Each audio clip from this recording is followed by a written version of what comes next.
We are going to talk now about the auto industry, as Japan and the U.S. are confirming their cooperation toward concluding the U.S.-led Trans-Pacific Partnership free trade negotiations, and doing so by the end of this year. It's a good chance to talk about the overall industry. Yeah, but our next guest has a little bit of a beef with these negotiations and says Japan is not playing fair when it comes to our U.S. automakers. Matt Blunt is the former governor of Missouri, now the president of the American Automotive Policy Council, representing GM, Ford, and Chrysler. Good to see you, Governor. What's your beef? Well, Japan has a history of keeping their market closed to imports. If you were to look at OECD countries, you'd find that on average they have about a 45% import penetration rate. Japan's at 6%. It's clearly the most closed automotive market in the industrialized world, and they've used a number of tools to keep it closed. Certainly one is a manipulation of their currency, which we believe has happened today. The yen has fallen 30% since October of last year, and that really equates to about $5,700 on a typical average car. So that affects. So they're cheating, essentially, is what you're alleging. We'd argue, but the TPP has tremendous promise, and a well-negotiated Trans-Pacific Partnership can create lots of economic opportunity in the Pan-Pacific region.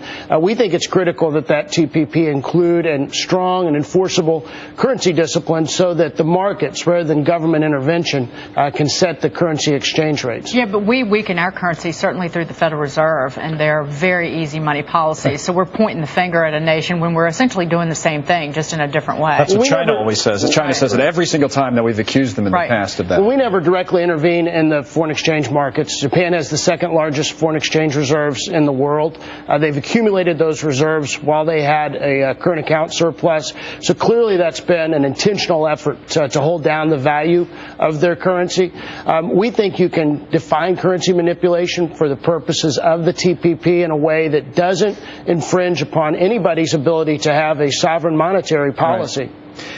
It's interesting because if you look at it, I said it was a good chance for us to talk about the overall industry. What's the effect of all of this? Because it looks like our companies, meaning the U.S. companies, doing pretty well, right? There's no question that Chrysler, Ford, and General Motors have compelling product, and they've gone through a restructuring that allows them to be extremely successful in the global marketplace. They're adding thousands of jobs in the United States, and really we have a resurgent American automotive sector that's at the tip of the spear in the manufacturing sector. Right. But it clearly affects us. It affects us in the United States, where they essentially have, the Japanese companies have a $5,000 export subsidy that gives them an unfair advantage. And as you know, we export more cars and parts than anything else. It's the largest export sector of our economy. And in markets like the Middle East, where we compete head-to-head with our Japanese competitors, it gives them an unfair advantage. So currency manipulation clearly impacts trade flows. Would you get tougher, though, with the Japanese auto manufacturers, because they make a great deal of their cars here that are sold in the United States? So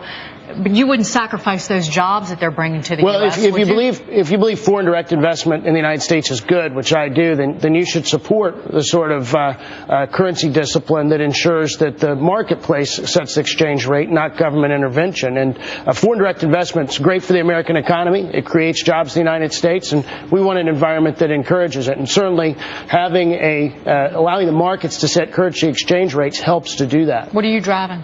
I drive a Jeep Grand Cherokee. All right, just curious. Jeep, better be. Favorite Chrysler, okay. Matt Blunt, the former governor of Missouri, has stayed inexplicably home to some of the more successful football teams now, but the University of Missouri is doing well. And so for some reason, the Kansas City Chiefs, they haven't played anybody. They're horrible for real, aren't they? They've had a great season. You got to play. You got to beat who you play. They have man. Look at the Chiefs. Unbelievable. Thank you, sir. It's good to see you. Thanks for coming on. Good to see you, Governor. Important stuff. All right, gluten-free.